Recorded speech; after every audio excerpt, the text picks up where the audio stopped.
Welcome to the Windows Computer and Technology channel, and just a little update on my video yesterday where we were talking, I was talking about antivirus and how that's not what secures you. And of course, it makes for a nice discussion, and it's nice to see everybody's opinion.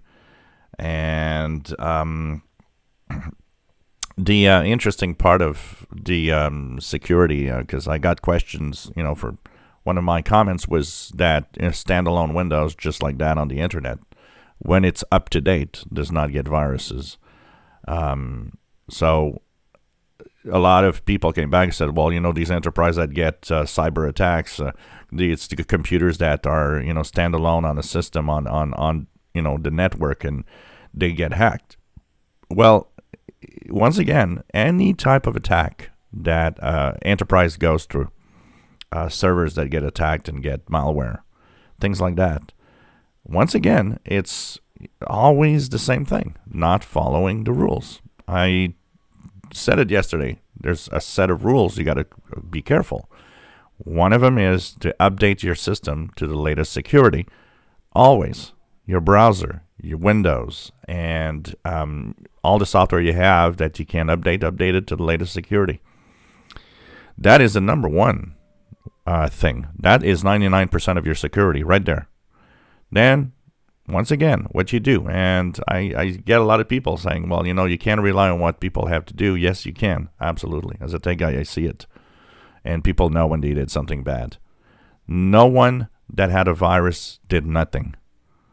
It's as simple as that. And everyone that had a virus when I fixed it, all, even in the worst case scenario, had a hunch they did something wrong. So they know, you're not supposed to do something. You got to be careful. One of the comments I get a lot is, some websites with the malicious code and, you don't download anything. That attacks security flaws, which means if you're up to date with the latest security patches, there's no problem. These websites cannot do anything. Once again, update security, not antivirus blocks anything from that. The other thing also is an enterprise when there is cyber attacks. It's simple. What do we learn of all the cyber attacks over time? We learned that somebody found a security flaw because the companies and the servers are not up to date for the latest security patches, or they take too much time to apply security patches. So when they go online, what happens? They go online and they get hacked because they found a security flaw that was not patched. This is, of course, rule number one. Security patches update the security of all the software. The other thing, which is probably very common, is we call it social engineering, basically. It's finding a way for you to pass as an employee of a company and have someone in the company say, oh, well, I'm Jack from sales and I lost my access to my account. Could you please help me? And these people are very creative. They'll go onto websites. They'll get as much information as possible. And some people will give access. They'll say, oh, this is your username and password to get access to that. And what happens there is that, they get access to an employee account, which opens up the door to many other things. And depending on how high up the scale of the company you are, the more and more access you have to everything. So, it's always breaking a rule. It's always some rule that's broken that makes these systems vulnerable, then, data breaches from people and all of that. It's always the same thing. Also, something that a lot of people came up with that is, of course, yes, a number one thing today, a lot more than probably viruses, and if you're careful, is that the high number of scams that are getting through email and, where you can actually lose access to accounts, social media accounts, and even have people lose money over all of this. But once again, it's simple rules. And whatever attack there was, cyber attack, it's always, if you don't follow the rules, you get bitten. None of them ever, and if you look at it, you'll see that none of them have ever been you know, pointed at saying, oh, they didn't have antivirus, that's why they got hacked. None of them. None of them.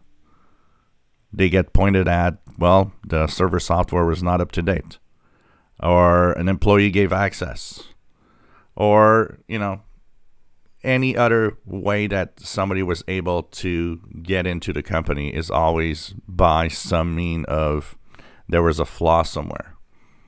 But none of that is, oh, well, you know, they didn't have antivirus, that's why they got hacked. Like in Windows, every single person that I fixed viruses on a computer had antivirus. It's as simple as that. When you're not careful, your antivirus is useless.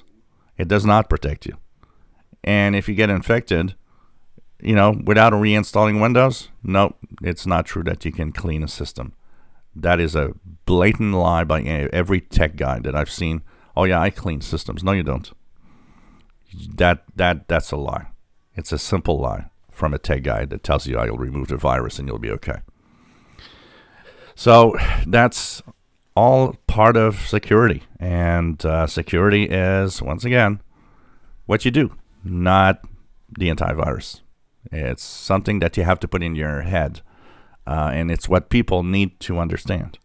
Because there's far too much of, oh, well, you know, I buy a new PC and, oh, I better buy that $100 antivirus that the, you know, Best Buy or whatever company is telling me because, oh, yeah, now I'll be protected. No, that is just trying to make money over you, and because they don't make enough money with PC. So how now I'm selling an antivirus, which is a lot of profit for them. And you know what? You don't need it. It's as simple as that. And like I said, if you are using a third-party antivirus, the videos that I make here are not in the spirit of, you know, remove it. If you're happy with it, fine. But it's more into explaining that security is not what people think, which is antivirus. Security is updates in what you do, nothing more. If you enjoy my videos, please subscribe, give us thumbs up. Thank you for watching.